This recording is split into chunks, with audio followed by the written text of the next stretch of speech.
2월 첫째 주 주일 예배에 오신 교회 여러분 진심으로 환영합니다. 설 잘 보내셨죠? 네, 이 시간에 우리 마음을 모아서 하나님 아버지께 예배하는 시간 갖겠습니다. 다 함께 묵도하시겠습니다.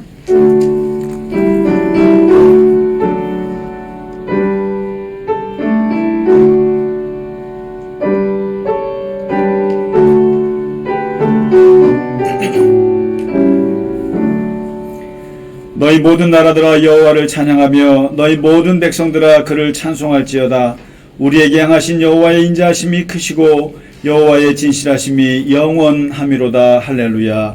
아멘. 다 함께 사도신경으로 예배의 문을 열겠습니다. 나는 전능하신 아버지 하나님 천지의 창조주를 믿습니다. 나는 그의 유일하신 아들 우리 주 예수 그리스도를 믿습니다.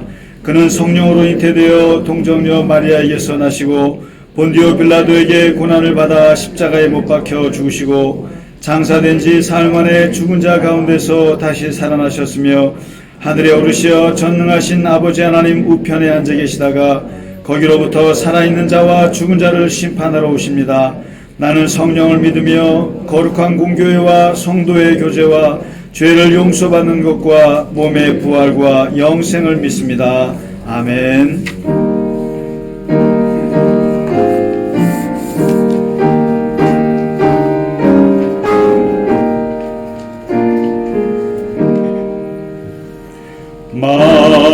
만유의 주제 존귀하신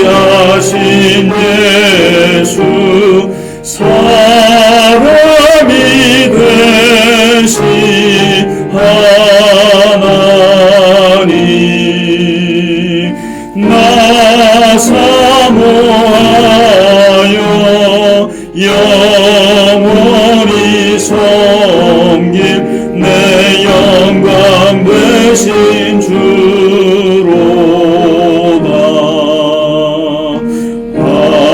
화려한 봉사 무성한 저수목 아름답고 묘하나 순전한 예수 더 아름다워 봄 같은 기쁨 주시네.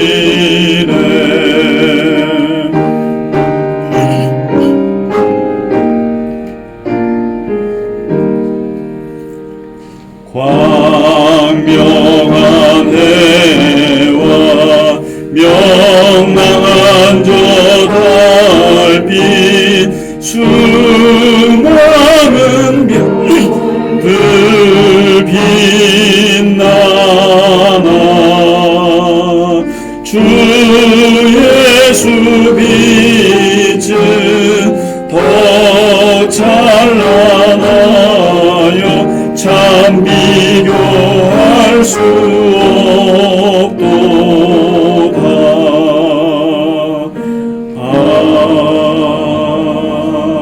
아멘.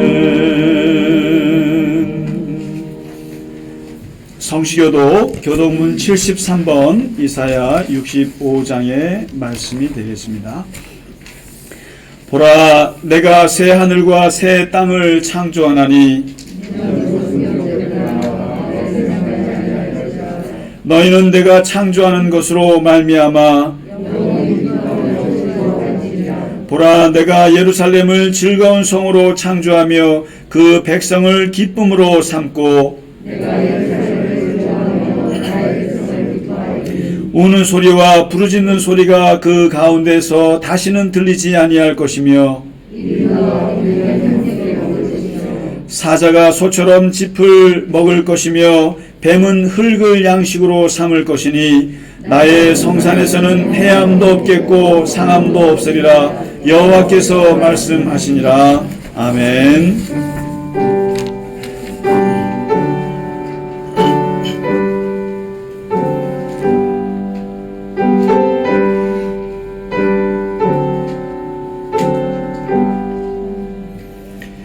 찬양 성부 성자 성령 성삼위일체께 영원 무궁하기까지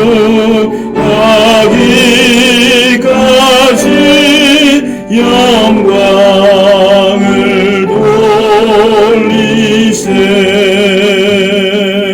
영광을 돌리세 아멘.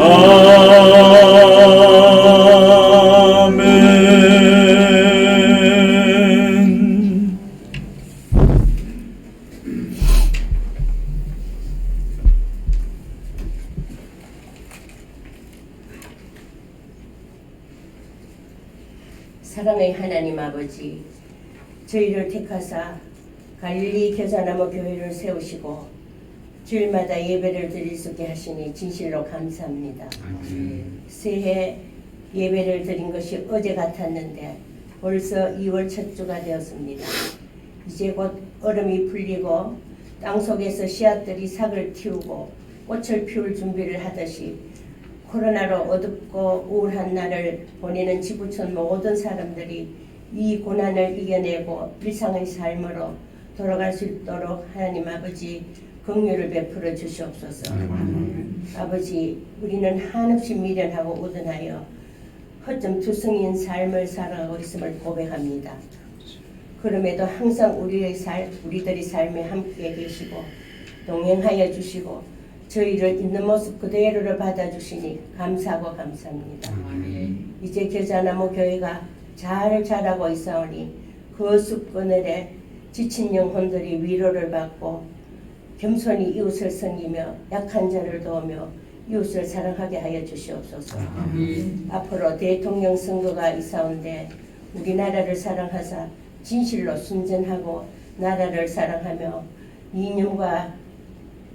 이념에 속하지 아니하고 정말 나라를 사랑할 수 있는 우리 대통령을 뽑을 수 있게 도와주시옵소서. 아버지, 오늘 예배를 인도하실 김상기 목사님 늘 성령으로 인도하시고 항상 강건하게 하시며 그 말씀으로 우리들을 진리의 빛 가운데로 인도하게 하옵소서. 참석하지 못한 우리 교인들이 어느 곳에 있든지 그들이 드리는 예배도 우리와 함께 은혜를 받게 하여 주시옵소서. 진리와 빛 되신 예수님 이름으로 기도합니다. 아멘.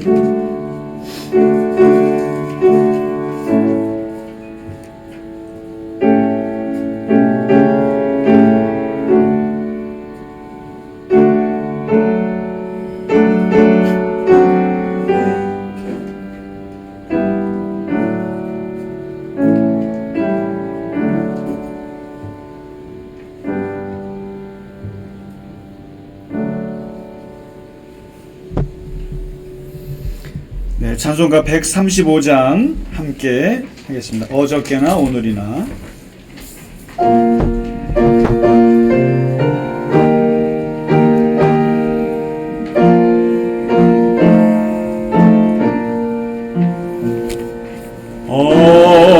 어저께나 오늘이나 어느 때든지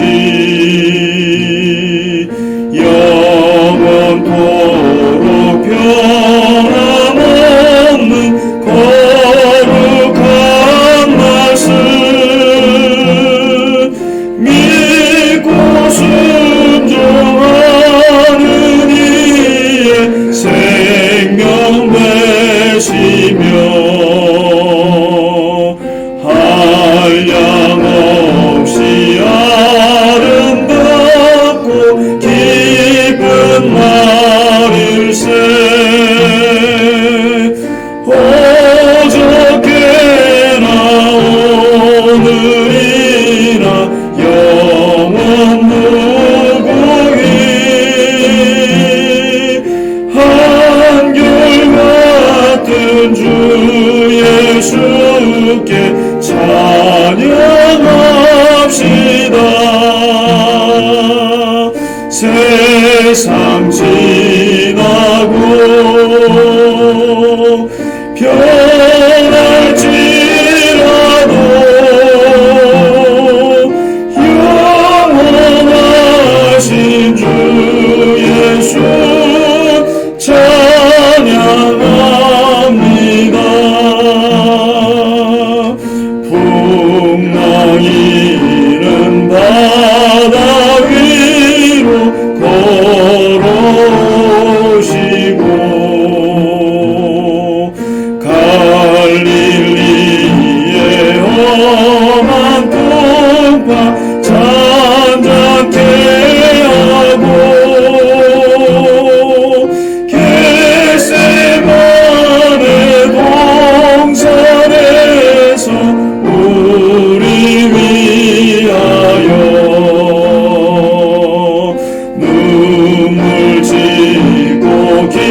주시고 사랑하는 그의 제자 가슴에 안고 부드러운 사랑으로 품어주셨네.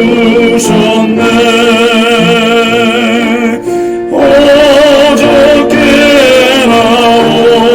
오늘이나 영원 무궁히 한결같은 주 예수께 찬양합니다.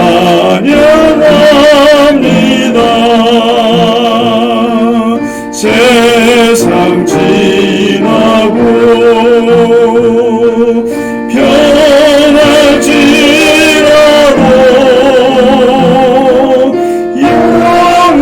영원하신 주 예수 찬양합니다.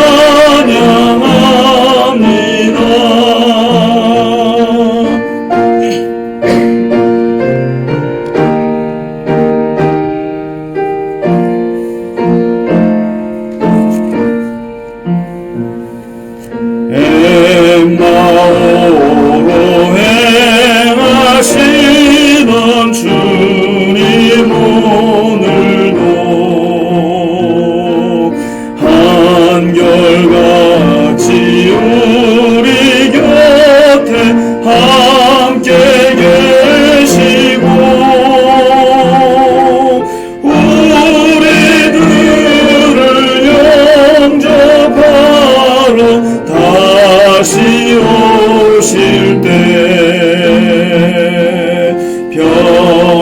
변함없는 영광의 주 진입해 오리. 어저께나 오늘이나 영원 무궁히 한결같은 주 예수께 찬양합니다. 세상 지나고 변할지라도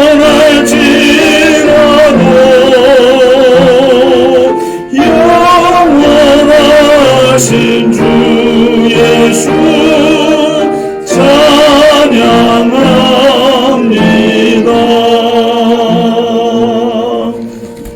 아멘. 이 찬송가 하나로 예수님의 생애 다 공부한 것 같습니다. 예수님의 생애가 다 담겨 있는데, 네. 나 목이 다 쉽니다. 그렇게 긴 거 잡으셨어요. 이제 숨 막혀 혼났네. 악을 쓰고 한 것 같아요. 이럴수록 더 크게 하시고요. 그냥 괜찮으세요? 저 너무 길고 너무 높아가지고 사실 저 3절 포기할까 했어요. 근데 우리가 다 하기로 했으니 너무 좋은 찬송입니다. 네. 우리 교회 소식 몇 가지 전해드리겠습니다. 먼저 지난 설에 신방 다녀온 말씀드리겠습니다. 저 강릉을 갔던 김에 우리 홍보명 원사님 또 우리 최 집사님, 박 집사님 네 분을 평창에서 같이 만났습니다. 만나서 특히 또 우리 홍 권사님 부군께서도 나오셔가지고 같이 이렇게 식사도 대접해 주시고 또 같이 또 이야기도 나누고 그래서 아주 좋은 시간을 가졌습니다. 좋은 이야기들 중에 한 가지 우리가 꼭 제가 아주 깊이 생각했던 말씀이 있었는데, 이제 목사님 교회를 오프라인만 생각하지 마세요. 온라인 교회도 이제 생각하세요.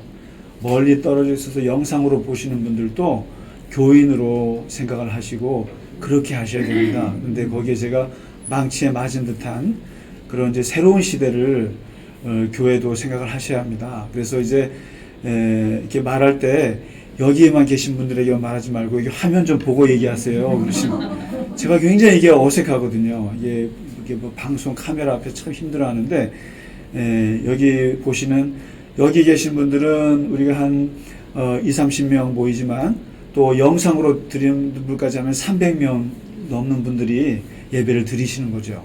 그런 마음으로 설교도 하시고 같이 교인들도 그렇게 대해 주십사 말씀하셨는데 아주 맞는 말씀이잖아요.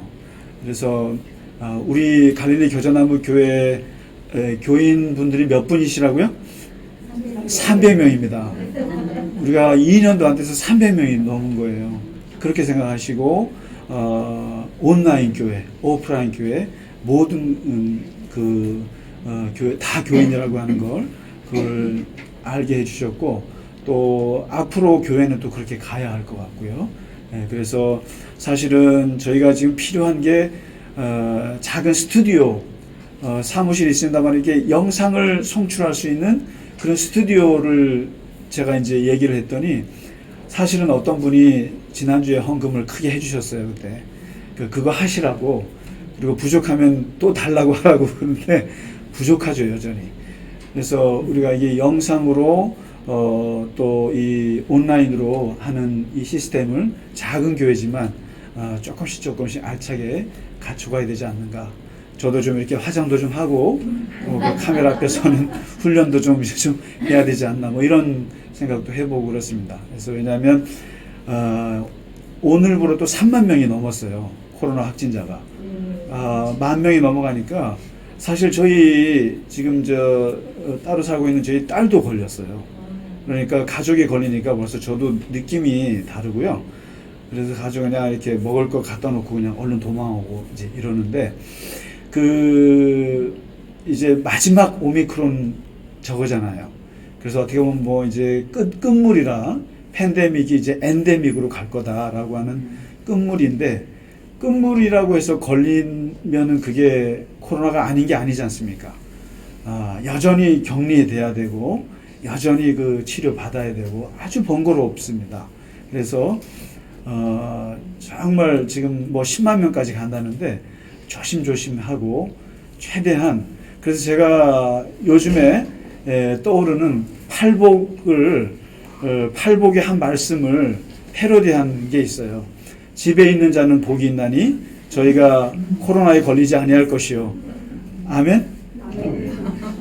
그러니까 집에 있어서 우울하지 마시고 집에 있는 자는 복이 있나니 코로나에 걸리지 아니할 것이요. 가급적이면 집에서 오히려 묵상하고 말씀 보고 오히려 집에서 생활하는 게 지금은 필요합니다. 그래서 예수님께서 마지막 종말 때 너희가 깊이 도망가라고 그러잖아요. 도망가야 된다. 싸울 생각하지 말고 가만히 숨어 있을 땐 숨어 있어야 되거든요. 그래서 저도 굉장히 많은 활동이 있는데 아주 조심스럽습니다. 조심하시고 걸리지 마시기 부탁드립니다. 근데 그거보다도 제가 걸리지 말아야 될 것 같아요. 제가 그리고 우리 안신영 집사님께서 이사를 하셨어요. 이사를 하셨는데 제가 너무 놀라운 게 이사하는 날 목사는 저 딴 데 가서 딴 거 하고 있었고 그날 정작 그 이사한 곳에 가서 신방을 하신 분은 우리 이상만 장로님이세요. 제가 그 말을 듣고 너무너무 놀랍고 장로님 존경스럽고 그 다음에 창피하고 목사는 사실 저는 무슨 그 목회자들 그 세미나가 있어가지고요. 거기서 이제 그걸 하느라고 충주에 있었는데 그때 장로님은 우리 집사님 이사하는 날 백자요? 조선 백자와 그림을 들고 이사 선물로 갖다 주시고 그 저 고향에서 송파까지 말이죠. 그래서 제가 그래서 앞으로 우리 장로님을 신방 전도사 신방 장로님으로 이제 여러분 이사하고 그러면은 장로님이 먼저 가 계시고 그래서 제가 굉장히 창피했어요 사실은. 저도 신방하면은 결코 만만치 않게 잘 다니는 스타일인데 장로님이 먼저 가셔서, 그래서 어제 집사님이 굉장히 놀랐다고, 장로님 그냥 오셔가지고 신방 축하하셔가지고 너무 놀랐다고 감격하셨는데, 이사하신 거 축하합니다. 네, 저희도 또 갈게요. 휴지 싸들고. 네, 하여튼 고생하셨고요. 네, 오늘은 그리고 성경 공부는 이제 한 주 쉬었습니다. 역사서를 하는데 어떤 분이 아주 독특한 제안을 하셨어요. 신구약 사이의 역사를 좀 알고 싶다. 말라기와 마태복음 1장 사이가 넘기는데 1초도 안 걸리는데, 그 1초 걸리는 게 한 400년 걸리거든요. 근데 그 400년 동안의 역사는 어떤 역사가 있었는지, 그래서 그거를 우리가 신구약 중간사라고 그러는데, 이건 사실 성경에 안 나와 있는 역사거든요. 그래서 사실 신약을 이해하려면은 신구약 중간사를 봐야, 왜 예수님이 바리새인들과 싸우고 사두개인들에게 막 혼을 내주고 도대체 이런 사람들이 언제 나왔는지 구약엔 안 나오거든요. 그래서 바로 이 신구약 중간사 400년 기간에 나오는데, 거기를 좀 가르쳐 달라고 부탁을 하셨어요. 그래서 그 역사가 재미있어요. 사실은 아주 의미 있고, 신약을 이해하는 데 아주 중요합니다. 여러분 헬라 제국 아시죠? 알렉산더, 로마, 그리고 페르시아, 이런 제국들이 마카비, 아주 중요한 바리새인, 사두개인, 이런 사람들이 다 그때 등장하거든요. 그래서 이번에 한 10주 정도 될 것 같은데, 신구약 중간사를 먼저 한번 특별 강의가 될 것 같습니다. 그래서 한번 이제 이스라엘이 망했을 때부터 예수님 오시기 직전까지의 역사를 한번 공부해 보도록 하겠습니다. 괜찮으시겠어요? 네, 그냥 아주 저도 처음 하는 강의가 되겠고, 그리고 이 부분은 성경 공부하고는 아주 또 이해를 위해서 아주 깊이 들어가는 부분이라 한번 역사 공부를 한번 해보도록 하겠습니다. 네, 오늘은 특별히 2월 첫 주라 신앙 공동체 고백문이 있습니다. 우리 모든 교회가 항상 고백문이 있습니다. 특별히 우리 기독교에서는 사도신경으로 우리가 매주 하고 있는데, 한 달에 한 번씩입니다만은 갈릴리 겨자나무교회 역사에 항상 우리가 고백하는 고백문을 같이 고백하도록 하겠습니다. 네, 제가 다 있으시죠? 네, 제가 읽고 같이 읽겠습니다. 공동체 고백문. 삼위일체. 우리는 하나님을 하늘에 계신 우리 아버지로, 예수님을 우리를 구원하신 그리스도로, 성령님을 우리 안에 역사하시는 보혜사로 고백합니다. 교회. 예수 그리스도는 교회의 머리이시고 우리는 그의 몸이며, 교회에게 하늘문을 여는 천국 열쇠와 음부의 권세를 이기는 능력을 주셨음을 믿습니다. 예배. 우리는 참된 예배자를 찾으시는 아버지 하나님께 영과 진리로 예배합니다. 말씀. 우리는 너그럽고 간절한 마음으로 말씀을 받고 이것이 그러한가 하여 날마다 성경을 읽고 묵상합니다. 기도. 우리는 은밀한 중에 보시고 갚으시는 아버지 하나님께 은밀하고 간절하게 기도합니다. 나눔. 우리는 한 마음과 한 뜻으로 하나님의 말씀과 삶을 나누며 물질을 나누고 기쁨과 슬픔을 함께 나눕니다. 섬김. 우리는 오른손이 하는 것을 왼손이 모르게 섬기며 오직 하나님만이 인정해 주시기만을 소망합니다. 겸손. 우리는 겸손함이 하나님의 사랑을 입으며 낮아짐이 천국에서 높아지는 길임을 항상 기억합니다. 선교. 우리는 헌금의 10%를 교회 안과 밖의 구제와 선교를 위한 겨자나무 열매 기금으로 사용합니다. 포용. 우리는 새로운 가족을 환대하며 차별 없이 사랑함으로 하나님 나라의 아름다운 숲을 가꿉니다. 아멘. 네, 한 가지 빠진 게 있는데요. 여러분 혹시 거기 주보 외에 받으신 게 있으실 거예요, 아마. 이게 별거 아닌데, 제가 이번에 성결교회 교단 잡지가 있어요. 활천이라는 잡지가 이게 한 120년 된 아주 교단에서는 아주 전통적인 아주 오래된 잡지인데, 여기에서 이번에 대선을 앞두고 그 좀 기독교인들이 정치에 대해서 어떻게 생각하면 좋은가라는 것을 교수 한 4명한테 이제 글을 부탁을 했어요. 요거는 이제 주로 교수, 저는 교수도 아닙니다만은 사람들한테 이제 특히 윤리를 전공한 박사들한테 이제 부탁을 하는데 여기에 이제 제가 하나를 썼어요. 썼는데 사실은 이게 옛날 우리 성경 공부할 때 제가 예수님은 정치인인가라고 하는 강의를 한번 한 적이 있는데 그걸 토대로 해서 풀어 쓴 거예요. 아마 여기서 이제 보시면 누구를 찍어야겠구나 이런 걸 쓴 건 절대 아니에요. 그런 게 절대 아니고 예수님이 정치에 대해서 어떤 생각과 어떤 입장으로 그분이 살아오셨고 그분은 결국 어떻게 돌아가셨는가. 정치와 무관한 것 같지만 정치에 어쩔 수 없이 예수님께서 관여될 수밖에 없었고 그렇게 해서 죽으셨던 예수님의 아주 아이러니컬한 그 입장이 우리 기독교의 입장이라는 것을 여기서 밝힌 거예요. 그래서 한번 이렇게 보시고 예수님께서는 진볼까 보술까 뭐 이런 것도 예수님 하신 말씀들을 제가 다 집어놨어요. 그러면서 양쪽이 다 있다라고 하는 거 그걸 이제 이렇게 썼는데 또 가난한 자들에 대한 특별한 관심이 있다는 걸 썼는데 아마 이제 이게 성결교 교단 거라서 제가 성결교 역사까지 같이 쓴 거라 뭐 재미가 없겠지만 한번 보시면 좋을 것 같습니다. 네, 안 보셔도 됩니다. 네. 네, 이 시간에 하나님 앞에 우리 찬양 드리겠습니다. 오늘 준비한 찬송 하나님께 드리겠습니다.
찬송 감사합니다.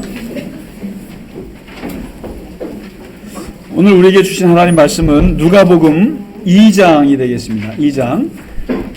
저희가 첫 해에 올해 누가복음을 같이 말씀을 나누기로 했는데 첫째 달에는 우리가 복에 대한 말씀으로 하느라고 조금 미뤘습니다. 성탄절에 또 대강절 때 우리가 예수님의 어린 시절 부분을 누가복음 1장과 2장에서 했습니다. 그래서 이제 오늘부터는 이제 예수님의 12살 때의 사건 이야기 말씀입니다. 아주 누가복음에만 있는 말씀인데 같이 읽고 말씀을 나누겠습니다. 누가복음 2장 41절에서 52절까지입니다. 같이 읽겠습니다. 시작. 그의 부모가 해마다 6월절이 되면 예루살렘으로 가더니 예수께서 12살 되었을 때에 그들이 이 절기의 관례를 따라 올라갔다가 그 날들을 마치고 돌아갈 때에 아이 예수는 예루살렘에 머무셨더라.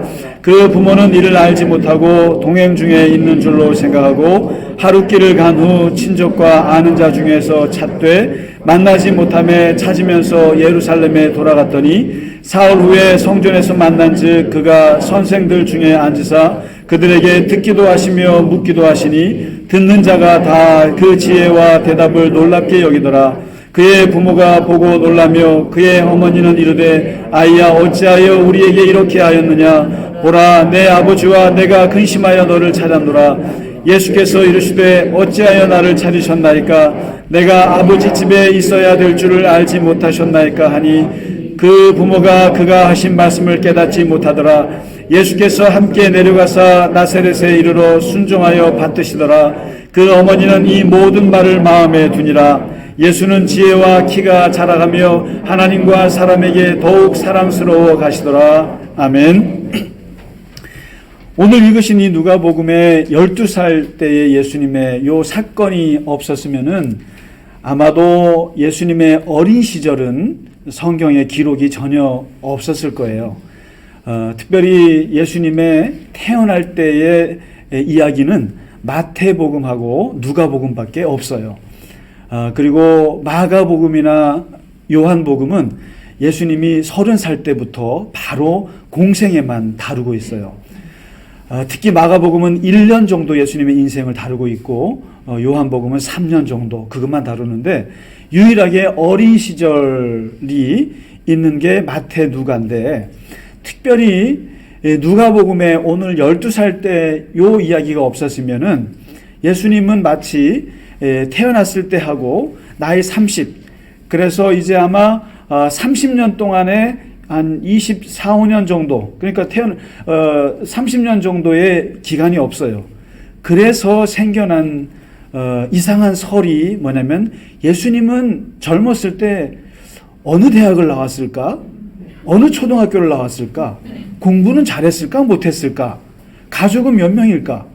그리고 거기에서 어떻게 살았을까? 이렇게 했을 때 답이 없잖아요. 공부한 부분이. 그래서 이상하게 나온 게 바로 아마 인도에 가서 부처님께 공부를 했을 것이다. 그래서 제가 고등학교 때 읽고 시험에 들었던 인도에 간 예수라는 책이 나왔잖아요. 그게 불교에서는 아주 또 그러니까 불교도 이상한 거죠. 자기들도 아마 그 비주류의 사람들인데 그런 사람들이 예수님을 폄하하려고 하는 거죠. 예수님 인도 가서 배웠을 거다. 그리고 뭐 했을 것이다. 여러 가지 설들이 있었는데 분명한 것은 누가복음에서 오늘 12살 때 기록이 있어요. 그리고 예수님이 오늘 성전에 들어가서 학자들하고 대화하는 것이 있어요. 있는데 예수님은 정상적으로 그 토라 교육을 받으셨고, 그리고 정상적으로 12살, 13살 때 바르 미츠바 성인식을 하셨고, 그리고 그분은 8남매의 제일 맏아들로서 아버지인 요셉, 목수인 아버지를 모셨고 그렇게 살았던, 지극히 정상적으로 어린 시절을 보낸 분으로 우리가 상상할 수밖에 없어요. 근데 그 중에서도 예수님께서 어린 시절에 어떻게 자라났는가를 아주 요약적으로 말씀한 부분이 오늘 누가복음 2장 52절이에요. 예수님은 어떻게 자라났는가, 이 부분을 얘기해 주고 있는데, 여기서 키가 잘 자랐고 지혜가 자랐고 하나님과 사람들에게 사랑을 받으며 자랐다. 더 무슨 말이 필요하겠느냐. 육체적으로 건강하셨고 정신적으로 머리가 점점 좀 좋아졌고 그리고 하나님과 사람에게 사랑을 받았다. 이게 바로 육체적인 성장, 그리고 지적인 성장, 그리고 영적인 성장, 이 세 가지를 다 요약적으로 말해주고 있어요. 그래서 저는 이 구절을 항상 돌예배 때, 이제 돌예배 드릴 날이 있을까 싶어요. 요즘에 아이를 안 낳아서 돌예배 드릴 때 항상 저는 이 구절로 말씀을 드렸어요. 예수님이 잘한 건 때가 돼서 키가 잘 자라면 되고, 그리고 키가 자라면서 머리도 잘 자라면 더 좋고, 그리고 영적으로 하나님 사랑, 이웃 사랑에 대한 것을 감각을 키워갈 수 있는 영성과 지성과 이 신체성이 다 잘 자라는 게 가장 완벽한 성장이다. 예수님을 그렇게 얘기를 하고 있어요. 그런데 이 예수님이 그렇게 잘 자라셨는데 오늘 12살에 이상한 행동을 하시는 게 나와요. 이제 여러분 그 6월절만 되면은, 6월절은 완전히 이스라엘에서는 아주 핫한 시즌이에요. 아주 중요한 시즌입니다. 그때 6월절은 이스라엘에 많은 절기가 있지만 가장 중요한 절기예요. 해방절이에요. 출애굽의 해방절이고 민족 해방절이고 가장 큰 축제인데, 그때는 국내뿐만 아니라 해외에 있는 디아스포라 유대인들, 동포들 유대인들이 다 웬만하면 와가지고 그때 한 달 동안 거기에서 예루살렘에서 텐트를 치고 거기서 제사를 드리고, 그리고 거기서 한 달을 보내면서 6월절 축제를 보냅니다. 그러니까 예수님이 어렸을 때 갈릴리 나사렛에서 사셨으니까 그 나사렛 갈릴리 바다 그쪽에서 걸어서 오셨을 거 아니에요? 와가지고 이제 거기서 제사를 드리고 또 양도 바치고 헌금도 하고 그렇게 해서 이제 모든 일을 다 마치고 돌아가는데, 그때 얼마나 많은 사람들이 모였겠어요? 한 20만 명 정도가 모였을 거라고 추측을 해요. 예루살렘에 그 좁은 땅덩어리에, 거기에 숙박시설, 그때는 뭐 그야말로 여관이나 이런 게 다 그냥 대목인 거죠. 6월절에. 그때 이제 12살 됐으니까 예수님을 데리고 요셉과 마리아가 데리고 한번 예루살렘 성전에 가서 6월절 제사를 드렸죠. 드리고 이제 내려가는 길인데, 이게 여러분 어떻겠어요? 우리가 서울에 한번 몇백만 명이 모인다고 생각해 보세요. 모였다가 이제 막 쫙 돌아가는데, 이게 뭐 터미널이며 뭐 무슨 뭐 주차장이며 그냥 사람들이 미어 터지는 그런 상황에서 이제 돌아간단 말이죠. 돌아가는데 얼마나 많은 사람들이 같이 길을 가겠습니까? 근데 그 와중에 예수님을 잃어버렸다는 거죠. 잃어버린 사건이 됐습니다. 여러분 혹시 그 자녀들 키우시면서 잃어버린 경험이 있으세요? 꽤 있죠. 가슴 철렁한, 정말 자칫했으면은 아직도 내가 실종 아이를 찾습니다. 이거 붙여야 돼. 사실 저도 여기 어렸을 때 제가 영등포에 살았더라고요. 저도 영등포에 잠깐 살았는데 거기서 저를 잃어버렸었대요. 그래가지고 저희 큰형님이 16살 위인데 어머니한테 엄청 두드려 맞았대요. 이번에 제가 고향 가서 들은 이야기예요. 내가 너 잃어버려가지고 어머니한테 엄청 맞았다. 그래갖고 어머니가 안 돌아오니까 얘가 그냥 엄마 찾으러 간다고 이렇게 나섰다가 이제 잃어버려가지고 아주 난리가 났었는데, 예수님은 12살짜리 아이인데 예수님을 잃어버리고 이 예수님의 잃어버리는 것은 아주 묘한 거예요. 가출일 수도 있어요.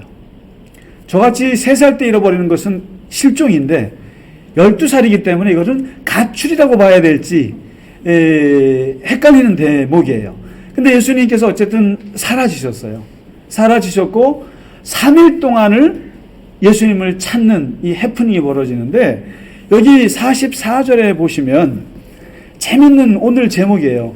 동행 중에 있는 줄로 생각하고, 부모님이 동행 중에 있는 줄로 생각하고, 그런데 한 3일 동안 몰랐던 거예요. 근데 알고 봤더니 남의 자식 손잡고 가고 있는 거죠. 내가 지금 남의 자식 손잡고 가고 있는, 보니까 내 아들이 아닌 거예요. 그러니까 얼마나 정신이 없고 분주했으면은 자기 자식이 동행 중에 있는 줄 알고 3일 동안을 모르고 길을 걸어갔다라는 거죠. 여기서 보면은 동행하는 줄 알았는데 동행하고 있지 않았다라는 거예요.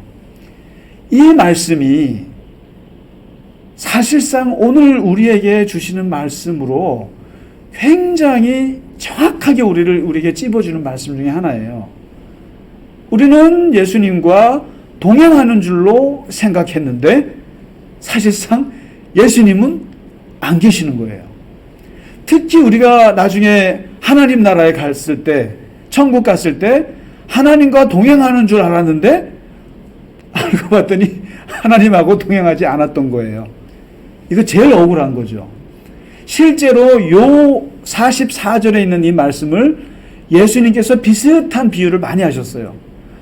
우리가 예수님의 이름으로 귀신도 내어 쫓았고 예수님의 이름으로 엄청난 기적도 행했는데 마지막 하나님 나라에 갔더니 하나님이 우리를 모른다고 하시면 어떻게 합니까? 동행하는 줄 알았는데 하나님의 임마누엘 하신 줄 알았더니 하나님은 그때 가서 모른다고 하시면 어떻게 합니까? 이 아이러니한 현실을 오늘 똑같이 얘기해 주고 있어요. 동행하는 줄 알았는데 아이가 없다라는 거죠. 그럼 도대체 왜 사람들은 이 동행이라고 하는 거, 이거 정말 좋은 말씀이에요. 그러니까 우리가 하나님과 동행하는 게 축복이고 같이 걸어가는 것이 가장 우리에게 신앙에 가장 좋은 것인데, 사실은 동행이란 말도 있지만 동행과 다른 4가지 말이 또 있어요. 뭐냐면 예수님보다 앞서가는 게 있어요. 그걸 우리가 선행이라고 합니다. 착한 행동 말고요. 앞선자 걸어가는, 앞서 걸어가는 거예요. 예수님보다 먼저 앞서가는 경우도 있어요. 그런 사람은 교만이 몸에 들어가 있는 사람들이에요. 뭐든지 내가 먼저 앞서가요. 예수님보다 항상 앞서가요. 그리고 어떤 일을 당하면 내가 먼저 판단하고 몸이 먼저 움직여요. 예수님께 묻지 않아요. 그걸 선행이라고 그래요. 사실 이 부분은 저는 많이 좀 찔리는 대목입니다. 항상 급하게 먼저 앞서가고, 그리고 어떤 실제로 제가 발걸음이 빨라가지고요, 어디 등산 같은 데 가면은 항상 먼저 앞서가요, 제가. 그래가지고 1, 2등으로 가지만 결코 그 사람들하고 어울리지 못했어요. 근데 이런 선행하는 사람이 있어요. 이건 교만한 사람이죠. 그리고 어떤 사람이냐면 후행하는 사람도 있어요. 따라가지는 못해요. 그냥 따라가지 못해요. 예수님은 저기 가시는데 저 뒤에서 따라가지 못하고 그냥 주저앉고 그러다가 막 속으로 욕하면서 쫓아가요. 이런 사람은 게으른 사람이에요. 영적으로 게으른 사람이에요. 예수님과 보조를 도저히 못 맞춰요. 그냥 가긴 가요. 목적은 갑니다. 나는 예수님을 사랑해요. 예수님을 쫓아가야 된다고 하는 이 제자도가 있어요. 그러나 너무너무 귀찮아요. 그래서 예수님은 저기 가시는데 따라가려고 하지 않아요. 항상 뒤처집니다. 이것까지는 괜찮은데 아주 중증인 사람들이 있는데 그거는 별행이라는 게 있어요. 별행. 별도로 걸어가는 사람이에요. 이 사람은 예수님하고는 길이 전혀 달라요.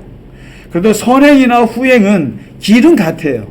길은 같아서 예수님과 같은 길을 가는데 앞서거니 뒤서거니예요, 이거는. 그런데 아주 문제가 되는 사람 중에는 별행. 이 사람들은 성경도 따로 읽어요. 그리고 이 사람들은 교회 생활도 따로 해요. 공동체에 끼지 않아요. 그리고 예수님하고 보조를 아예 마주세요. 자기 생각이 독특한 사람이에요. 그런 사람들이 사실 많아요. 요즘에 교회를 놓고도 그 공동체에 맞추지를 않아요. 그리고 그래도 같이 함께 가야 되는데 나는 넌 너무 싫어요. 동떨어져 별행을 하겠다. 근데 이게 보면은 예수님하고도 그게 맞닿아 있어요. 사실 예수님을 믿노라 하지만, 예수님을 사랑한다 하지만 실제로 모든 가치나 모든 생각에 있어서는 예수님하고는 사실상 따로 놀아요. 따로. 내가 계획하는 것과 예수님이 계획하는 것이 완전히 따로예요. 따로. 이거 물어보지도 않아요. 예수님께 맞춰볼 생각도 안 해요. 그냥 따로 가는 거예요. 예수님은 예수님의 길이 있고 나는 나의 길이 있습니다. 예수님 저기 목적지에서 만나요. 근데 길은 달라요.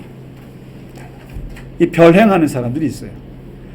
근데 가장 나쁜 길을 걷는 사람들이 있어요. 그런 사람들은 뭐라고 하냐면 역행이라는 것도 있어요. 역행. 거꾸로 걷는 사람이 있어요. 예수님은 북쪽으로 가시는데 얘는 남쪽으로 가요. 남쪽으로. 길을 전혀 역행을 하고 있는 거예요. 이것은 의도적으로 예수님이 하시는 것에 반역하는 거예요. 그냥 반대하는 거예요. 이거는요 그야말로 속된 말로 지옥 갈 길이죠. 역행하는 거예요. 이거는 의도가 다분해요. 별행은 그나마 자기 생각이 있어요. 자기도 모르게 자기 생각이 있어서 그런 건데, 역행은 의도적으로 예수님이 하는 거에 다 거꾸로 가요. 이런 사람들 있습니다. 나는 교인이지만, 신앙인이지만 항상 교회가 하는 거에 거꾸로 가요. 뭘 하자 그러면 다 반대해. 다 싫어. 이상하게 싫어. 이런 사람이 있어요. 그런 걸 뭐라고 하냐면 성경에서는 악하다 그래요. 악하다. 의도성이 있어서 의도적으로 반역하는 것. 그러니까 이거 예수님께도 이게 역행하는 사람이 있어요. 그러니까 이런 선행을 하거나 후행을 하거나 별행을 하거나 그리고 이 역행을 하는, 사실 이 네 가지 길 중에 여러분 어느 행을 하고 계신가요? 예? 그럼 뭐라 그래야 돼요? 나는 동행합니다 그래야죠. 나는 예수님과 동행합니다 그래야죠. 근데 문제는 동행하는 줄 알고 있어요. 내가 동행하는 줄 알고 있는데 예수님 안 계셔. 이거 어쩌죠? 이런 어려움이 있는 거예요.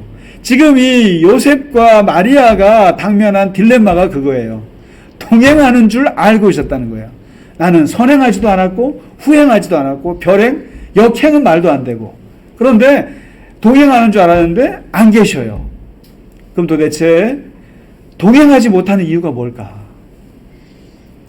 동행하지 못하는 이유가 뭘까? 우리가 예수님과 동행하지 못하는 이유가 뭘까? 잘 생각해 보면 일단은 분주해서 그래요. 분주해요. 내 안에 내가 너무나 많아요. 내 밖에 내가 너무나 많고 내 주위에 타자가 너무나 많아요. 너무나 많은 주체들이, 너무나 많은 존재들이 내 주변을 둘러싸고 있어서 그것을 바라보다가 정작 나와 가장 중요한 그분을 빠뜨리는 거죠. 너무 분주한 거예요. 요셉과 마리아, 얘가 얘고 얘가 얘고, 내 아들이 남의 아들이고 남의 아들이 내 아들이고, 이게 그러니까 사람들의 그 분주함 속에서 그냥 진짜 중요한 걸 잃어버리는 거죠.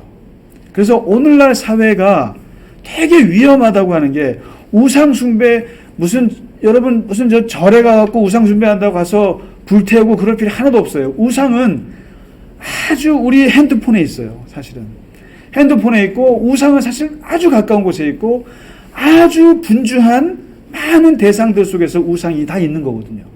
그래서 그들 속에서 하나님과 우상을 구별하지 못하는 게 심각한 문제인 거거든요. 그래서 제가 이 정치 얘기도 조심하라고 하는 게, 정치가 굉장히 우상에 오를 가능성이 굉장히 높아요. 아주 높아요. 그래서 항상 여기서 조심하라고 하는 게, 거리를 두라고 하는 게 그런 거거든요. 근데 지금 예수님이 동행하는 줄 알았는데 잃어버린 이유는 이게 분별이 안 되는 거예요. 이게 너무 많으니까, 너무 많은 사람들이 지나가니까. 그래서 우리가 예수님과 동행할 수 있는 길을 찾는 길이 뭘까? 분명히 이 분주함 속에서 분별력을 잃어서 예수님을 잃어버리거든요. 잃어버려요.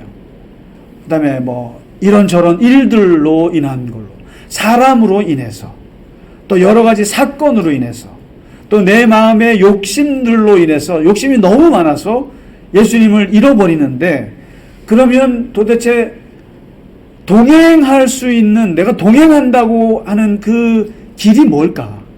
예수님을 잃어버리지 않을 수 있는 길이 뭘까? 그게 아주 중요한데, 그것은 가장 중요한 건 이건 것 같아요. 뭐냐면 동행하는 사람들의 가장 중요한 특징은 대화예요. 대화예요. 대화하면 조금 앞서거니 뒤서거니 해도 상관없어요. 대화를 하고 있으면 동행하는 것이 증명이 돼요.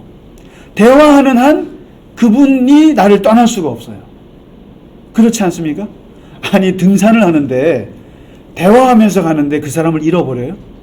그런데 왜 이분이랑 길을 잃어버리냐면 대화가 끊겨서 그런 거예요. 나는 앞서가야 돼. 나는 뒤서가. 이게 대화가 끊기면 동행은 끝나는 거예요.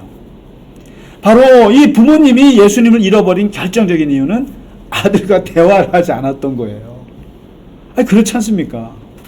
대화를 하지 않고, 모르겠어요. 팔남매를 다 데리고 가셨는지 아니면 큰아들만 데려갔는지 예수님만 데려갔는지 모르겠습니다만은 얼마나 대화를 안 했으면 있는 줄 아는데 잃어버리겠어요. 딴 데가 있었군요. 마음이. 대화라고 하는 것은 관심이 여전히 당신에게 있다라는 뜻이지 않습니까?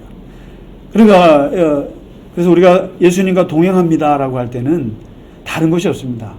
무슨 신비롭게 예수님 옆에서 수호천사처럼 붙어있고 무슨 귀신처럼 옆에 붙어있어, 이게 동행이 아니고요. 동행은 끊임없이 예수님과 대화하는 거죠. 대화하는 것. 그것은 두 가지밖에 없어요.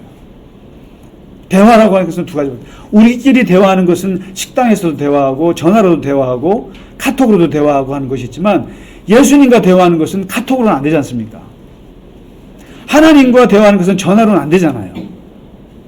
두 가지 길을 우리에게 주셨는데 그게 바로 말씀과 기도의 길입니다. 말씀을 보는 것과 듣는 것과 그리고 기도로 드리는 것, 이 두 가지입니다. 말씀이라고 하는 것은 하나님이 우리에게 주시는 것이고, 기도라고 하는 것은 우리가 하나님께 드리는 길이 이게 기도거든요. 기도와 말씀이 같이 섞여야 하나님과 대화가 되는 거예요. 기도만 해도 안 돼요. 혼자 떠드는 거예요, 이게. 말씀만 보기만 해도 안 돼요. 듣기만 하는 거예요, 혼자서. 다 일방적인 거예요. 그래서 나는 말씀이 좋아, 이것도 안 돼요. 나는 기도만 해, 그건 더더욱 안 돼요. 말씀과 기도가 같이 가야 하나님과 동행할 수가 있어요, 이게. 그래서 이 부모님들이 예수님을 찾으려고 백방으로 노력했어요. 근데 보세요, 어디서 찾았는가? 세 군데를 돌아봤어요. 첫째는 친척들 중에 있는가 찾아봤어요. 없어요. 두 번째, 아는 친구들에게 찾아봤어요. 없어요. 그래서 어디로 가냐면은, 우리가 왔던 길로 돌아가 봤어요. 예루살렘으로 가보자. 예루살렘에도 없어요.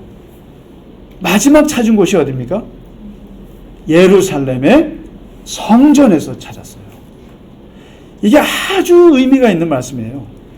우리가 예수님을 주변에서 찾아봐야, 아는 사람, 주변에서 아무리 세상에서 많은 책들과 세상에서 어떠한 많은 지식들로 찾아봐야 예수님을 찾을 수가 없어요. 결국은 내가 왔던 그곳, 예루살렘의 그것 중에서도 예루살렘 성전, 내가 제사를 드렸고 예수님과 함께 하나님께 희생 제사를 드렸던 바로 그 성전, 그 성전을 예수님이 오늘 뭐라고 말씀하시냐면은 내 아버지 집이라고 얘기했습니다. 이 말에 엄청나게 충격을 받았어요. 내가 내 아버지 집에 있어야 하는데 왜 나를 찾으셨습니까? 예수님이 그런 어떻게 보면 건방진 말씀을 하시잖아요. 아버지, 그 친아버지 앞에. 근데 내 아버지 집, 바로 이것이 성전이고 나를 찾으려면 내 아버지 집에서 찾아야 한다라는 거거든요. 도대체 우리가 예수님을 찾아 헤매는데 어디서 찾느냐는 거죠. 우리는 하나님을 찾는데 어디서 찾느냐라는 거예요. 내 주변 사람들, 내 주변에 있는 지식들, 무슨 카톡에서, 아니면 무슨 핸드폰에서, 아니면 백과사전에서, TV에서, 아니면 세상의 많은 무슨 지식인들에게서, 아니고 내 아버지 집에 계시더라. 이것은 공간적인 개념이 아니고요. 아버지 집이 뭡니까? 예수님은 평생을 아버지와 대화하셨던 분이잖아요. 아버지와 대화하셨고 아버지가 내 안에, 내가 아버지 안에 있다고 말씀하신 그 예수님, 그 아버지 집에서 말씀과 기도로 대화가 이루어지는 그곳에서 예수님을 찾았다라는 거죠. 오늘 이 말씀은 아주 의미 있는 말입니다. 우리가 동행하는 줄 알았는데 동행하지 않았어, 예수님이. 그러면 내가 어떻게 예수님과 동행해야 되지? 대화가 끊겼구나. 내가 예수님과 대화가 끊겼구나. 혼자 얘기했구나. 아니면 내가 그냥 맨날 듣기만 했구나. 내 얘기는 하지 않았구나. 내가 왜 인생이 이렇게 잘 안 풀리나 했더니 일방적이었구나. 그래서 동행하는 줄 알았더니 알고 봤더니 내 혼자 앞서고 있었네. 아니면 내 혼자 저 뒤에 있었네. 예수님 저기 가고 계시는데. 아니면 나는 예수님과 전혀 상관없이 길을 걷고 있었네. 심지어는 내가 예수님의 길을 거꾸로 걷고 있었네. 이럴 수도 있는 거거든요.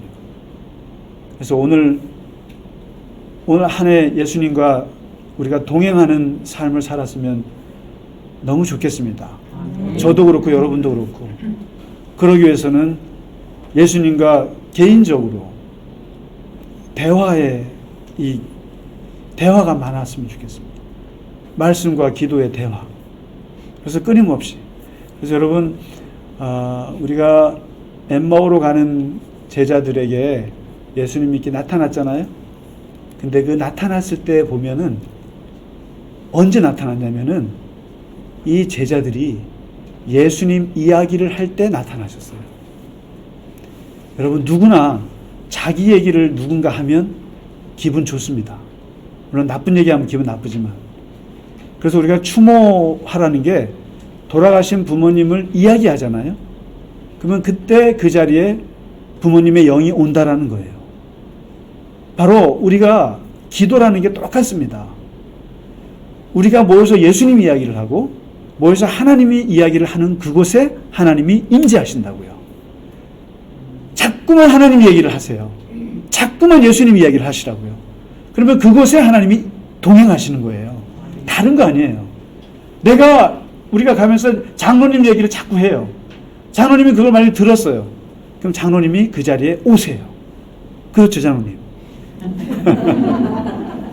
임재라고 하는 것은 그런 원리예요. 그분에 대한 이야기를 많이 하는 곳에 그분이 오신다고요.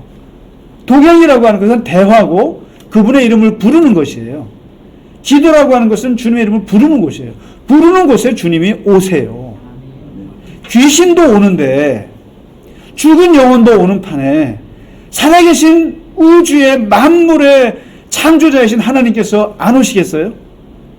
그래서 우리가 예배하는 곳에 주님이 오신다라는 게 그거예요. 지금 제가 딴 얘기합니까? 하나님 얘기를 하잖아요.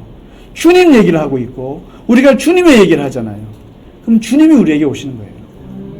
그래서 우리가 모여서 세상 얘기를 하면 세상이 그곳에 오는 거예요. 그리고 옛날에 아픈 과거 얘기를 하면 그 과거 아픈 얘기가 오는 거예요. 그래서 제가 하지 말라고 하는 거예요. 하면은 그게 우리에게 임재하고 우리에게 현존한다라는 거예요.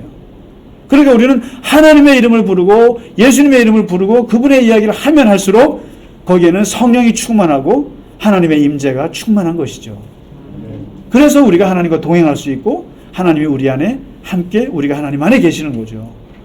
오늘 잃어버린 예수님을 다시 찾고 그분과 대화하면서 주님과 동행하는 올 한 해가 되시길 간절히 바랍니다. 우리 함께 주님 가르쳐 주신 기도 주기도문으로 예배를 마치도록 하겠습니다.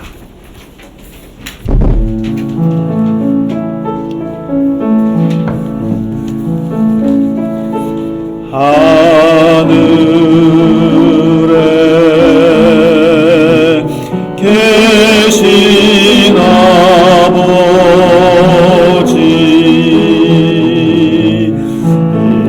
이름 거룩하사 주님 나라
하나님 아버지, 우리를 구원하시고 우리를 하나님의 자녀로 삼으셔서 저희의 가는 길에 늘 함께 해주시고 우리를 인도하시고 무엇보다 우리와 동행하시는 아버지 하나님 감사합니다.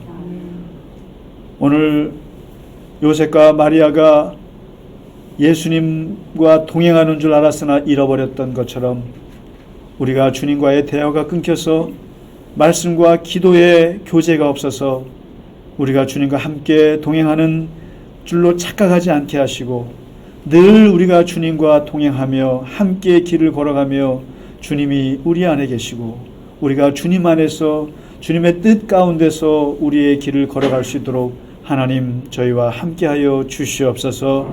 우리가 늘 주님 안에서 주님과 대화하며 늘 주님과 함께 교제하며 주님 안에서 거하며 그래서 이 세상에서 그 누구보다도 강하고 담대하고 그리고 승리하는 그리스도인의 삶을 살아갈 수 있도록 저희와 함께하여 주시옵소서. 하나님 아버지, 이 시간 주 앞에 드린 예물 위에 주님 함께 하시고 이 물질을 드린 손길을 주께서 축복하시며 하는 모든 일에 하나님의 형통으로 갚아 주시옵소서.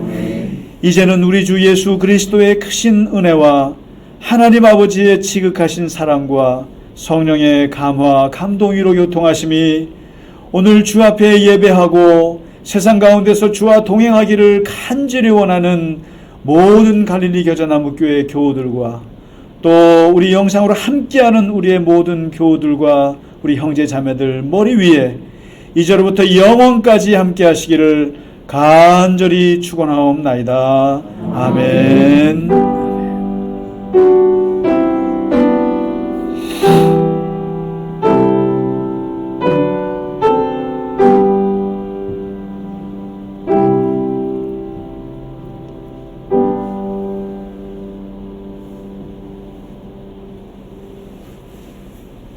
네, 예배를 마칩니다. 한 주 동안 건강하시고 승리하시기 바랍니다. 감사합니다.